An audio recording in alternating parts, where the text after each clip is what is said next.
Good afternoon, students. In the last lecture, we have started the discussion regarding the topic thermal analysis. And whatever the introductory part of this topic that we have covered in the last lecture, we have seen what are the points incorporated in this topic. We know that there are four subtopics that we have to discuss under this topic. First one is a thermogrametric analysis. Second one is a differential thermal analysis.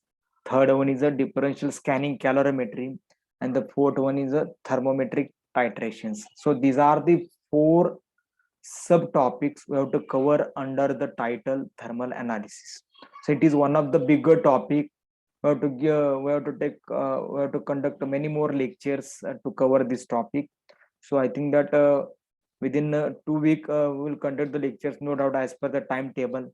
But if we require some extra lectures, then we will also conduct the meetings for the extra lectures also, maybe on the Sunday or somewhere. Okay. So in the last lecture already, whatever the introductory discussion regarding this topic that we have covered, we have seen what are the points that we have to study under this topic.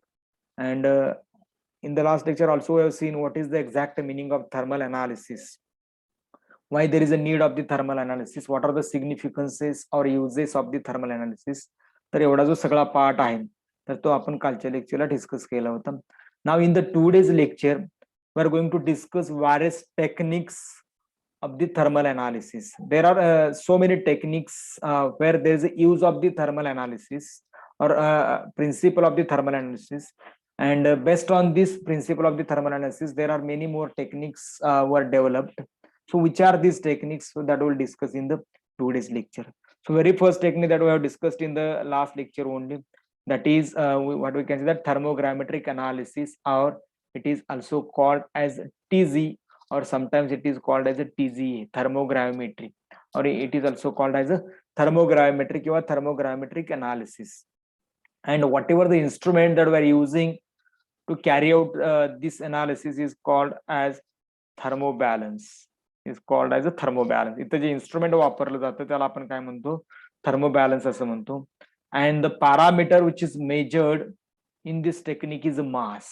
So we're heating the sample to the increasing temperature, and whatever the change in the mass, whatever the decrease in mass of the sample, that we're recording as a function of temperature or time in its graph. म्हणजे graph काय असेल, the mass versus काय असेल, temperature, mass versus temperature or time असेल, mass versus temperature or time. So this will be our graph. So the next technique, see, this technique we have discussed already in detail in the last lecture, so I will not go in much detail because this topic also we have to discuss in detail. So I will not waste much time in the discussion of these techniques. Then the next one is a derivative thermogrammetric analysis. It is called as a DTG. त्याला काय म्हणतो आपण, derivative थर्मोग्रामेट्रिक analysis.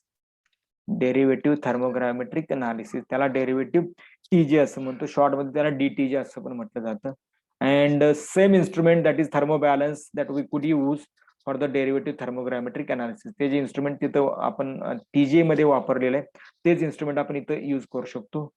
Just changes here in the parameter, that is dm by dt, means change in the mass versus change in the mass. काय असेल की इथं parameter कुठला असणार आहे की change in the mass with respect to the temperature, म्हणजे dm by dt. ठीक आहे. So this would be the parameter which is to be measured, and the graph is plotted, that is dm by dt versus काय असणार आहे, temperature, average temperature. ठीक आहे.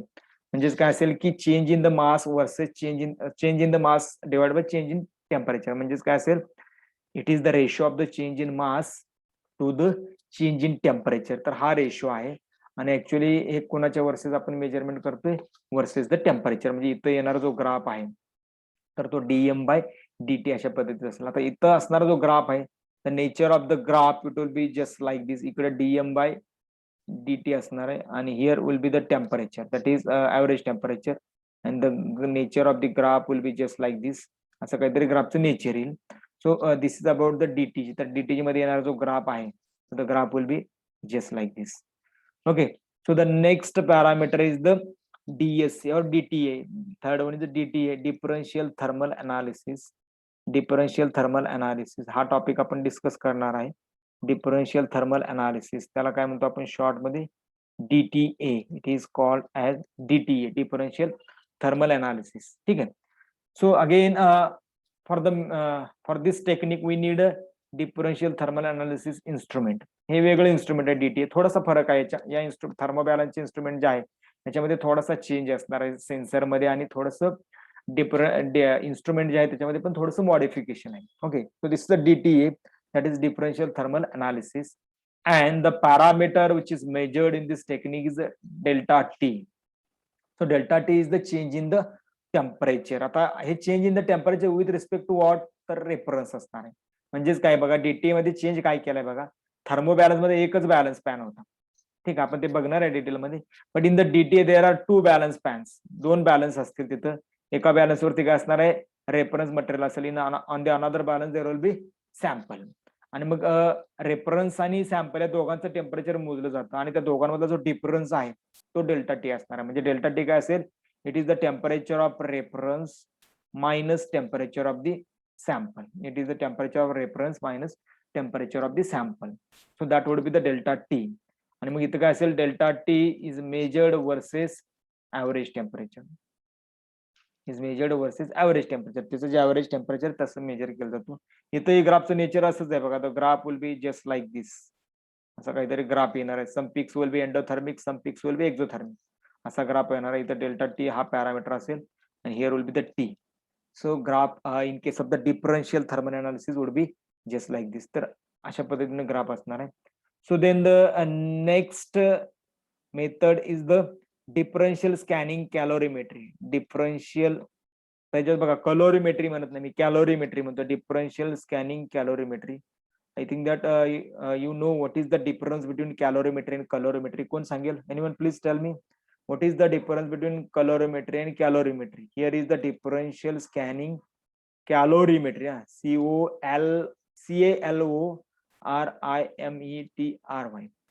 Differential scanning calorimetry. आता मी कॅलोरीमेट्री म्हणत नाही, कॅलोरीमेट्री COLORI आहे. हे कॅलोरीमेट्री आहे आणि कॅलोरीमेट्री म्हणजे CALORIMETRY. So what is the difference between calorimetry and calorimetry? Anyone please? कोणतरी सांगा. MSc चे विद्यार्थी आहात आपण. You should talk something. बोलायला पाहिजे ना. Yes, please write your answer in the chat box. What is the difference between calorimetry and calorimetry? I think that we have learned what is calorimetry in the BSc first year. BSc first year मध्ये industrial chemistry मध्ये एक concept होता. That is a determination of the amount of heat which is present in the fuel sample. इथं bomb calorimeter वापरला होता. Bomb calorimeter. काय, what is the difference between calorimeter and calorimeter? Yes, what is the difference between calorimeter and calorimeter? Calorimeter आणि calorimeter मध्ये काय फरक आहे? Anyone please? I'm expecting answer from you as you are student of MSc. अरे कोण सांगू शकत नाही? काय करायचं, मी कसं शिकवायचं कसं ते तरी मला सांगा. ठीक आहे, I got one answer. I received one message actually. Amount of heat measured, major release or absorbed is calorimetry. Amount of heat absorb चा काही संबंध नाही actually, no doubt, but you are right, no doubt. तर काय की calorimetry it is the device which is use to measure the amount of heat released after burning of the fuel. काय असेल की फ्युएल कुठलंही बर्न केलं किंवा कुठल्याही गोष्टीतून काही हीट ऑफ रिॲक्शन असेल किंवा एखाद्या रिॲक्शनची, तर ते आपण बेसिकली कॅलोरीमीटरने मेजरमेंट करतो. म्हणजे काय म्हणू शकतो आपण, calorimeter is the device which is use to measure the amount of heat. आणि कॅलोरीमेट्री काय, calorimetry it is the instrument which is based on the, काय असेल की कशावरती डिपेंड आहे, तर it is based on the absorption of light radiation. तर light radiation वरती depend आहे आणि हे हीट मेजरमेंटचा संबंध आहे याचा. ठीक आहे, तर इथं काही डिफरन्शियल स्कॅनिंग कॅलोरीमेट्री म्हणजे काय की something related to the measurement of heat. हीटच्या मेजरमेंटच्या संदर्भातलं काहीतरी ते डिस्कशन असणार आहे. ठीक आहे, तर इथं जे इन्स्ट्रुमेंट यूज केलं जातं in case of the differential scanning calorimetry is the calorimeter. तर त्याला आपण कॅलोरीमीटर असं म्हणतो. डिफरन्शियल स्कॅनिंग कॅलोरीमीटर, DSC असं कधी कधी याला नाव दिलं जातं, किंवा कॅलोरीमीटर असं त्या इन्स्ट्रुमेंटचं नाव आहे. आणि इथं जो पॅरामीटर मेजरमेंट केला जातो तो म्हणजे DH/dt, म्हणजे change in the heat of reaction with respect to the change in temperature, change in the heat of reaction with respect to the change in temperature. आणि ग्राफ काय असेल तर dH/dt वर्सेस काय असणार आहे, टेम्परेचर असणार आहे, ऍव्हरेज टेम्परेचर. हे बघा एमसीक्यू ला क्वेश्चन याच्यावरती येऊ शकतो कुठेही, लक्षात घ्या की हे जे कुठल्या मेथडमध्ये कुठल्या प्रकारचं ग्राफिकल प्रेझेंटेशन असतं याच्यावरती क्वेश्चन्स येऊ शकतात. So you should remember which type of the technique there is which type of the graph, किंवा कुठले पॅरामीटर ऍक्च्युअली मेजर केले जातात, तर त्या सगळ्या गोष्टींचा तुम्हाला अंदाज असायला पाहिजे. Okay, so this are the 4 techniques we have discussed here. शेवटची काय की differential scanning calorimetry. In this technique, there is a use of the calorimeter instrument, and whatever the parameter is measured, that is a dH/dt, and graphical presentation is graph is plotted as a dH/dt versus temperature, change in the heat with respect to the temperature versus काय असेल की average temperature, असा जो graph आहे तो graph तिथे basically plot केला जातो. ठीक आहे. So will go to the next technique. पुढची जी टेक्निक आहे, so this is about the dynamic reflectance spectroscopy. Dynamic reflectance spectroscopy. The next one is that dynamic reflectance spectroscopy. It is also one of the type of the thermal analysis. Dynamic reflectance spectroscopy. In short, it is called as a DRS. याच्यामध्ये याला आपण काय म्हणतो की DRS म्हणतो, dynamic reflectance spectroscopy. तर हे जे डायनॅमिक रिफ्लेक्टन्स स्पेक्ट्रोस्कोपी आहे याच्यामध्ये जे इन्स्ट्रुमेंट यूज केलं जातं, अर्थात स्पेक्ट्रोस्कोपी म्हटलं याचा अर्थ आहे की spectrometer is there. Spectrometer is there. So there is use of the spectrometer instrument. So आपण त्याला spectrophotometer असं पण म्हणतो, spectrophotometer instrument. And whatever the parameter is measured here, आता पॅरामीटर काय मेजर केला जातो बघा. We're hitting the sample in the काय म्हणू शकतो आपण जनरली तिथं काय असेल की म्हणजे हिटिंग प्रोव्हाइड करण्यासाठी फर्नेस असतील. ओके, त्या फर्नेस मध्ये आपण सॅम्पल पुटअप करतो आणि सॅम्पल पुटअप केलं की सॅम्पल हिट करतो. As we are heating the sample will irradiate some radiations, और सॅम्पल मधून काही रेडिएशन्स बाहेर पडतील. ठीक आहे, और sample will reflect some radiations, and these reflected radiations are measured as a reflectance. आपण काय म्हणतो, रिफ्लेक्टन्स मोजतो सॅम्पलचा. Reflectance in the sense what? It is the amount of light reflected from the sample. Amount of light reflected from the sample as we are hitting the sample. जसं आपण sample hit करतो, as we are hitting the sample, so whatever the amount of the light is reflected from the sample, it is measured. Whatever the amount of light is reflected from the sample is measured. आणि हे कसं measurement करतात, percentage of reflectance versus काय असणार आहे, temperature. The graph would be percentage of reflectance versus temperature, असा actually काय असणार आहे की ग्राफ असणार आहे. This is about the dynamic reflectance spectroscopy. Then the next one is a thermometric titrimetry. हे आपल्याला टेक्निक ऍक्च्युअली बघायचे, thermometric titrimetry. Next one is thermometric titrimetry. Thermometric titrimetry, और याला अजून एक नाव आहे की थर्मोमेट्रिक एन्थाल्पी टायट्रेशन असं पण म्हणतात, TET, थर्मोमेट्रिक एन्थाल्पी टायट्रेशन असंही म्हटलं जातं. आणि याच्यामध्ये जे इन्स्ट्रुमेंट यूज करतो तर हे कॅलोरीमीटरच आहे, म्हणजे हिट मेजरमेंट करणारा इन्स्ट्रुमेंट आहे calorimeter, which measures the heat. And what we are measuring here, we are measuring the temperature of the sample. सॅम्पलचं टेम्परेचर मोजलं जातं. आणि ग्राफ कशाच्या वर्सेस प्लॉट केला जातो बघा, temperature of sample versus volume of titrant added. हे टायट्रेशनच आहे बघा, फक्त थोडासा वेगळा प्रकार आहे, हे आपण डिस्कस करणार. Volume of titrant added. ठीक आहे, volume of the titrant added म्हणजे as we are adding the titrant in the titrant, म्हणजे काय असेल की आपण काय म्हणतो की टायट्रंटचे जे सोल्युशन आहे ते जसं जसं तुम्ही ऍड करत जाता तुमच्या सॅम्पलमध्ये, तसं तसं सॅम्पलचं टेम्परेचर चेंज होतं. आणि मग ते जे काही चेंज इन टेम्परेचर आहे सॅम्पलचं, ते टेम्परेचर जे आहे ते ऍक्च्युअली आपण मोजतो. चेंज इन टेम्परेचर नाही, पण जे काही टेम्परेचर आहे ते टेम्परेचर आपण सॅम्पलचं मोजतो as we are adding the volume of the reactant, किंवा काय म्हणू शकतो आपण volume of the titrant we are adding from the burette. एक ब्युरेट लावलेलं असेल त्याच्यामध्ये टायट्रंट आपण वरून ऍड करतो, एक ड्रॉप ऍड केला किंवा 2 ड्रॉप ऍड केलं का टेम्परेचर मध्ये काय चेंज झाला ते मशीन रेकॉर्ड करतं, कॅलोरीमीटर रेकॉर्ड करतं. परत next drop, again the machine will record what is the increase in temperature. So as like we are just carrying out the thermometric titrimetry, त्याला thermometric enthalpy titration असं पण म्हटलं जातं. Then the next technique is the evolved gas detection. Sir Yes, yes.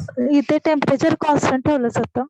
No, temperature is not constant. Temperature is a varying parameter, because as we are adding, see, suppose we have a conical flask and this conical flask contains your solution which is to be determined, or your analyte which is to be titrated. जे analyte आहे ते याच्यामध्ये असेल, and there is one burette and the burette contains titrant. आपण जे normal टायट्रेशन करतो तसंच, फक्त नॉर्मल टायट्रेशन मध्ये काय हो, end point is determined based on the colour. आपण व्हॉल्युमेट्रिक टायट्रेशन काय करतो, कलरच्या बेसिसवरती एंड पॉइंट डिटरमाइन करतो ना, बरोबर.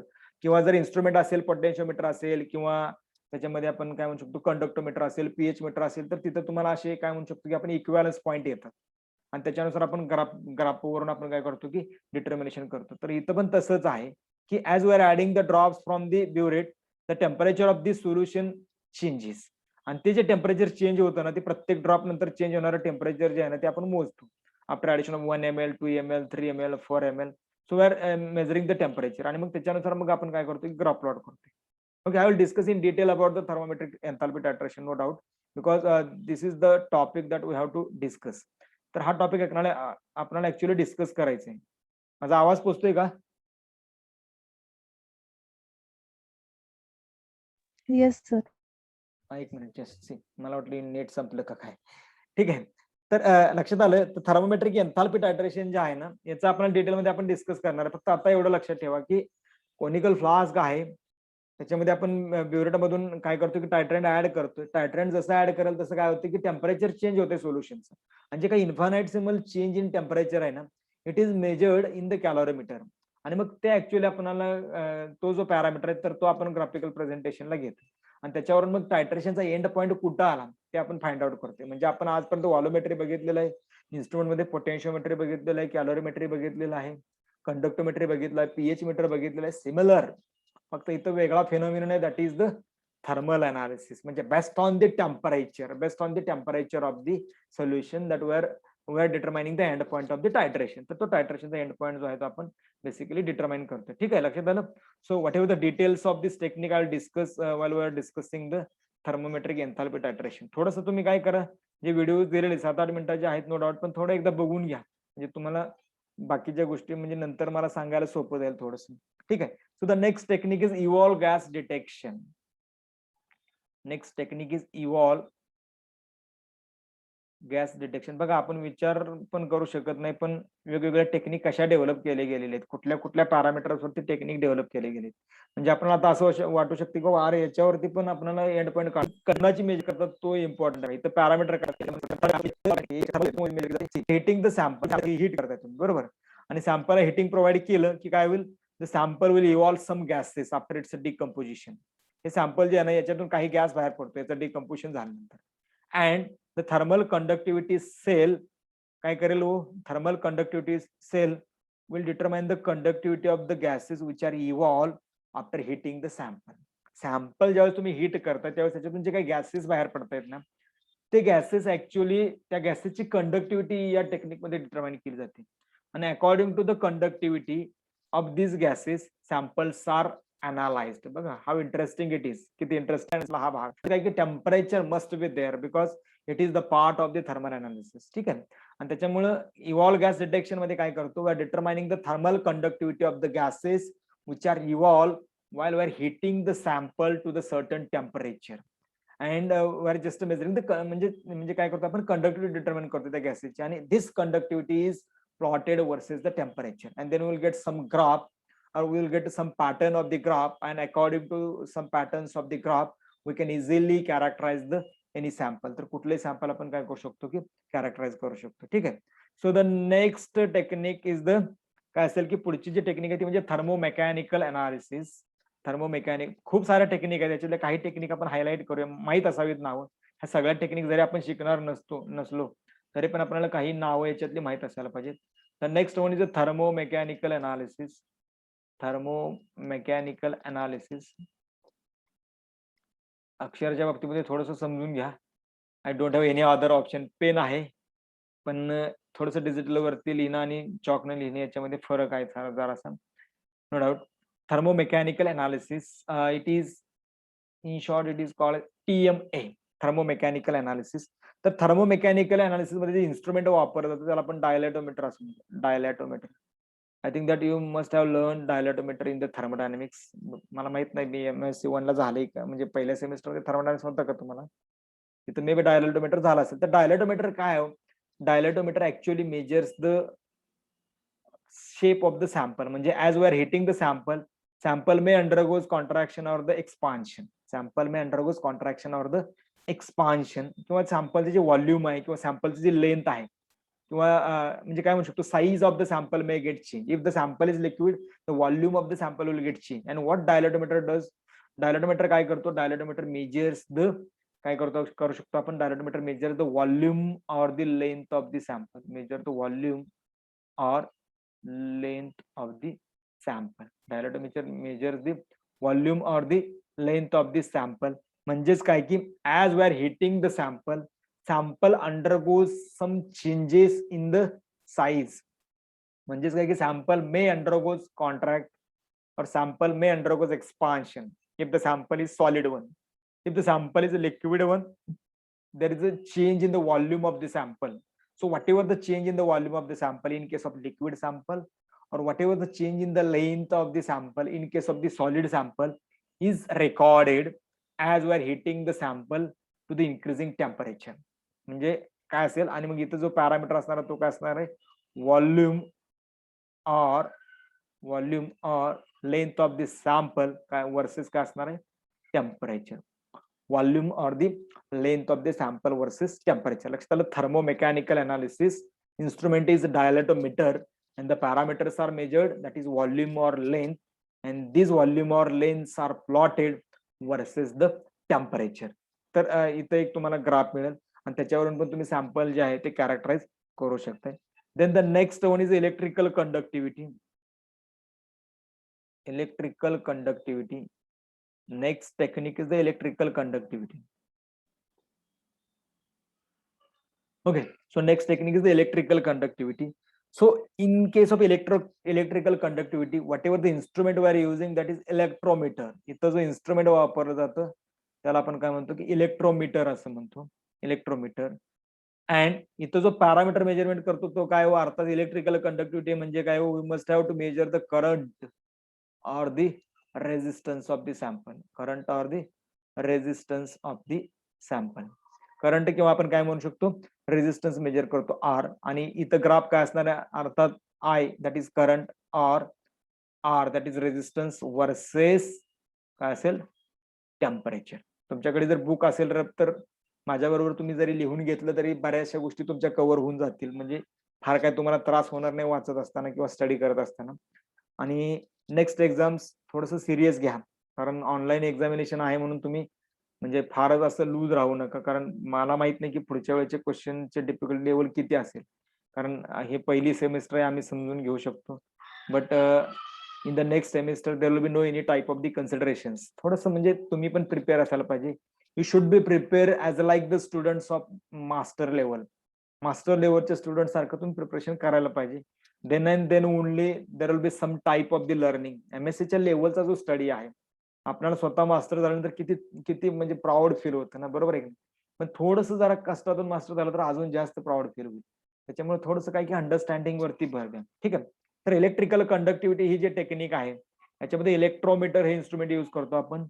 इथं करंट मेजर करतो किंवा रेजिस्टन्स मेजर करतो आणि तोच टेम्परेचरच्या वर्सेस प्लॉट करतो. ही सिंपल टेक्निक आहे बघा. याच्यामध्ये काय आहे, by heating the sample to the increasing temperature and whatever the change which happens in the sample, change in the electrical conductivity of the sample, current of the sample किंवा resistance of the sample, जो काही change होतोय ना तो आपण measurement करतो. म्हणजेच काय की सॅम्पल आपल्याला माहिती आहे की जनरली रूम टेम्परेचरला जर कंडक्टिव्हिटी एखाद्या सॅम्पलची चेक केली आणि जर आपण टेम्परेचर वाढवत नेलं आणि मग प्रत्येक वाढत्या टेम्परेचर जर आपण कंडक्टिव्हिटी चेक केली तर there will be difference in the conductivity of the sample. तर ते सॅम्पलच्या कंडक्टिव्हिटी मध्ये फरक पडतो आणि तोच ऍक्च्युअली पॅरामीटर म्हणून इथे युज केलाय. त्याचाच एक फायदा घेतलेला आहे आणि त्याच्यावर एक इन्स्ट्रुमेंट जे आहे ते तयार केलं, त्याला आपण काय म्हणतो तर इलेक्ट्रिकल कंडक्टिव्हिटी.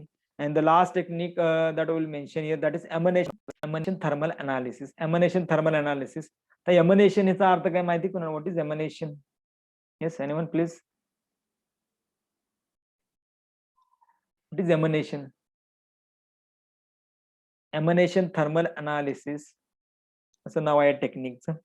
तर emanation it is one form of the energy, म्हणजे आपण त्याला रेडिएशन्स असं पण म्हणतो किंवा रेडिओ ऍक्टिव्हिटी असं पण म्हणतो. It is just like a radio activity but not the radio activity, but in the some books they have given that it is the measurement of the काय म्हणू शकतो की inert gases which are released from the sample when we are heating the sample. म्हणजे ज्यावेळेस आपण एखादं sample hit करतो त्यावेळेस त्याच्यामध्ये जे ट्रेसेस क्वांटिटीमध्ये काही इनर्ट गॅसेस त्याच्यामध्ये ट्रॅप झालेले असतील तर ते ऍक्च्युली बाहेर पडतात आणि त्याचं ऍक्च्युली मेजरमेंट करणं हे ऍक्च्युली एमिनेशन थर्मल अनालिसिस मध्ये केलं जातं. म्हणजे बेसिकली काय की measurement of inert gases released from the solid sample as we are heating the sample to the increasing temperature. ठीक आहे, तर त्याला आपण एमिनेशन असं म्हणतो. आणि इथं जे ऍपॅरेटस वापरलं जातं ते ईटीए ऍपॅरेटस असं म्हणतो. ईटीए ऍपॅरेटस म्हणजे एमिनेशन थर्मल अनालिसिस ऍपॅरेटस, सेपरेट ऍपॅरेटस त्याच्यासाठी आहे. आणि इथं जो पॅरामीटर आहे तर त्याला आपण एमिनेशनच असं म्हणतो. So in the some books they have given radio activity, but I am also confused whether there is a measurement of actual radioactivity or the directly whatever the inert gas is evolved that is measured. I also don't know. मी थोडंसं find out करायचा प्रयत्न केला पण तिथं काय लिहिलंय की measurement of the inert gases released from the sample as we are heating the sample to the increasing temperature. Increasing टेम्परेचरला सॅम्पल आपण ज्यावेळेस हिट करतो त्यावेळेस त्याच्यातून जे काही गॅसेस बाहेर पडतात. I have one research paper also, त्या रिसर्च पेपरमध्ये मी बघितले त्याला सपोर्टिंग म्हटलं तर आपण सांगू शकतो की हे जे सांगतोय मी म्हणजे की measurement of the inert gases which R released from the sample when we are heating the solid sample to the increasing temperature. I found the research paper of this type of the explanation आणि त्याच्यावरूनच मी तुम्हाला हे सगळं सांगतोय. ठीक आहे, तर त्याला आपण एमिनेशन असं म्हणूया. So graph is emanation that is E versus temperature, emanation that is E versus temperature. Okay, so this is about the some thermal analysis techniques. See, rather than these techniques, आता आपण 7-8-10 technique discuss केल्या. So rather than these techniques, there are so many other techniques which are also worked based on the principle of the thermal analysis. ठीक आहे, तर अशा खूप साऱ्या techniques आहेत. फक्त मी काय केलं याच्यातले काही टेक्निक्स जे आहेत तर त्या काही टेक्निक फक्त इथं डिस्कस केल्या. If you are interested to find out many more techniques of the thermal analysis, then you can go to the Google search. You will find the number of techniques which are based on the thermal analysis. खूप साऱ्या techniques जे आहेत त्या तुम्हाला basically बघायला मिळतील. ठीक आहे, so I think that we should move to the next point of this topic that is thermal events. Thermal event म्हणजे काय हो, जसं मॅरेज इव्हेंट असतो तसं थर्मल इव्हेंट असतो. काय असतं थर्मल इव्हेंट? मॅरेज इव्हेंट मध्ये काय असतं, मॅरेज होतं. तसं थर्मल इव्हेंट मध्ये काय की हिटिंग करायचं आणि हिटिंग केल्यानंतर काय हो, whatever the change which is happened with the sample, so this change is recorded. ठीक आहे, आता thermal events in the sense काय की इथं आपण काय बघणार आहे, we are studying here what, म्हणजे काय म्हणू शकतो आपण की basics of the heating to the sample. म्हणजे काय की what will get happen when we are heating to the sample, what type of the changes the sample undergoes or what type of the changes will happen with the sample. तर त्या सॅम्पलवर कुठले changes होतील, that may be chemical changes or that may be some physical changes. Some changes will happen with the sample, some physical changes will happen, some chemical changes will happen with the same sample as we are heating the sample to the increasing temperature. तर ते कुठल्या कुठल्या प्रकारचे in general changes sample मध्ये होऊ शकतात त्याची एक मी लिस्ट दिली थर्मल इव्हेंट्स मध्ये. ठीक आहे, त्याची एक लिस्ट थर्मल इव्हेंट्स मध्ये दिलेली आहे की what type of the changes it may happen with the sample when or as we are heating the sample to the increasing temperature. तर काही चेंजेस इथे मी दाखवतो तुम्हाला. Suppose A is our sample and it is solid one. So when we are heating to the sample A, आता इथे मी बर्नरच काढतो, actually असा burner नसतो तिथं. जर तुम्हाला सरांनी बर्नर काढला म्हणजे असा बर्नर खरोखरच ते इन्स्ट्रुमेंट मध्ये असणार आहे. इन्स्ट्रुमेंट मध्ये ऍक्च्युअली इलेक्ट्रिकल हिटिंग सिस्टम असते आणि इलेक्ट्रिकल हिटिंग सिस्टम कशी असते तर तो पार्ट आपण ऍक्च्युअली इन्स्ट्रुमेंट डिस्कस करताना बघूया. त्याच्या पुढच्या लेक्चरमध्ये आपण काय करणार आहे, will discuss the each topic one by one. First we'll start our discussion from the thermogravimetry TG, that is TGA पासून सुरू करणार आहे आणि मग पुढचे जे टॉपिक्स आहेत तर तिथपर्यंत आपण जाणार आहे. ठीक आहे, तर suppose we have sample A, it is in the solid form and when we are heating the sample A, it undergoes some phase transition, it undergoes some changes in its crystal form. Crystal form मध्ये change झाला, ते solid आहे ते सॉलिडच राहील.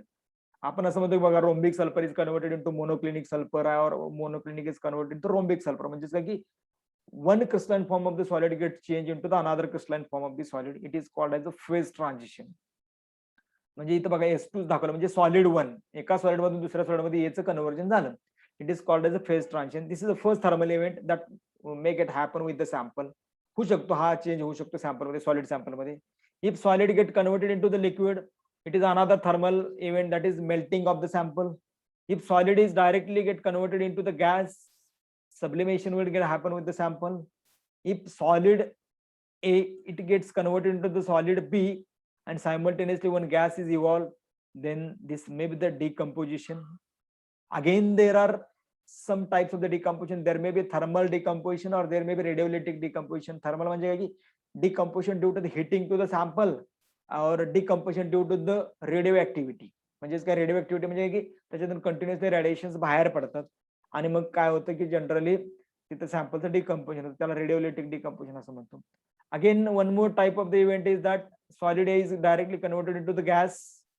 कुठले gases माहित नाही, म्हणजे दुसरेच वेगळे गॅसेस तयार झाले, that may be again the decomposition. इथं काय दाखवलं बघा, इथं ए सॉलिड पासून एच गॅस तयार झाला, म्हणजे कंपोजिशन सेम राहिलं, पण इथं काय झालं, composition of the gases change, म्हणजे सॅम्पल अंडरगोज डिकम्पोजिशन. म्हणजे हा एक चेंज इथे बेसिकली होऊ शकतो. Then next, suppose we have a glass किंवा suppose we have any material which is in the glassy state. Glassy state म्हणजे काय, रफ आहे तो. तुम्ही शिकलाय लास्ट, मला वाटतं पॉलिमरचा टॉपिक तुम्हाला झालाय. You know very well what is the glass transition temperature. तर काय सांगू शकतो glass transition temperature? Yes, it is the temperature below which material shows the glassy and the tough appearance, and above which material becomes the flexy and the rubbery. तर त्याला आपण glass transition temperature असं म्हणतो. and this is the one of the very interesting parameter which is specifically measured in case of the polymers. तर पॉलिमरच्या बाबतीमध्ये तो parameter आपण measurement करतो. and according to the glass transition temperature of the any polymer, we can predict about its processability. म्हणजे एखादा polymer किती कामाचं आहे, ते प्रोसेस करता येऊ शकतं का नाही, तर ते आपण ऍक्च्युअली काय करू शकतो, ग्लास ट्रान्झिशन टेम्परेचर वरून डिटेक्ट करू शकतो. So it is also one of the very interesting analysis in the thermal analysis. Differential scanning calorimetry नावाचं जे इन्स्ट्रुमेंट आहे किंवा ही जी टेक्निक आहे, याच्यानं आपण ग्लास ट्रान्झिशन टेम्परेचर बेसिकली काय करतो, डिटरमाइन करतो. ठीक आहे. तर ही एक चेंज आहे, म्हणजे हा एक प्रकार आहे थर्मल इव्हेंटचा, ग्लास ट्रान्झिशन टेम्परेचर चेक करणं. म्हणजे ग्लासी आणि रबरी स्टेट मधली जी मधली बॉर्डर लाईन आहे, तर त्याचं टेम्परेचर जे आहे, तर ते टेम्परेचर म्हणजे glass transition temperature. Then the next one is that it is a chemical change. A solid gets react with the B gas and the C solid will get formed. That may be the reaction of oxidation किंवा tarnishing, blackish होणं material. ठीक आहे. किंवा A solid gets react with the B gas and some gases will get formed. म्हणजे solid तयार राहतच नाही, सगळे गॅसमध्येच कन्व्हर्जन होतं, त्याला आपण कंबशन असं म्हणतो. आपण जर लाकूड जाळलं, लाकडामध्ये सॉलिड रेसिड्यू राहतो नो डाऊट, पण जर आपण लाकूड जाळलं तर काय होतं की त्याच्यातून बऱ्यापैकी काय होतं, गॅसेस बाहेर पडतात. म्हणजे लाकडामधून जे कंटेंट येते ते सगळं बाहेर पडतं. तर तो पण एक थर्मल इव्हेंटच आहे. हे काय की कुठले कुठले चेंजेस ऍक्च्युअली सॅम्पलमध्ये होतात ज्यावेळेस आपण सॅम्पल हिट करतो, त्याची एक लिस्ट आहे. If the A solid is reacted with the gas 1, then A solid will get form and gas 2 will get form. ज्याला आपण काय म्हणतो, catalysis type of the reaction, heterogeneous catalysis. अशा प्रकारचा पण चेंज इथं होऊ शकतो. किंवा A solid reacts with B solid, A B solid तयार होऊ शकतं. म्हणजे addition type of the reaction will get also happen when we are heating the sample. Then A B solid reacts with CD solid, then substitution किंवा त्याला double decomposition असं म्हणतो. तर अशा प्रकारचे खूप सारे वेगवेगळे चेंजेस जे आहेत ना, that will get happen in the sample when we are heating to the sample. आणि हे जे सगळे चेंजेस आहेत ना, कुठल्या ना कुठल्या टेक्निकमध्ये ना रेकॉर्ड केलेले आहेत, कुठल्या ना कुठल्या टेक्निकमध्ये ते डिटेक्ट केलेले आहेत, आणि त्याच्यापासून एक नवीन टेक्निक डेव्हलप केली गेलेली आहे, बरोबर. आणि त्यामध्ये तेच म्हणजे काय की थर्मल अनालिसिसच्या टेक्निकच्या लिस्टमध्ये मग ती टेक्निक येऊन बसते. लक्षात आलं काय ऍक्च्युअली काय कशा पद्धतीचं डिस्कशन करायचंय. So we have less than 1 minute time, so I think that we should stop here. If you have any questions, any doubt, you may ask your question. Thank you.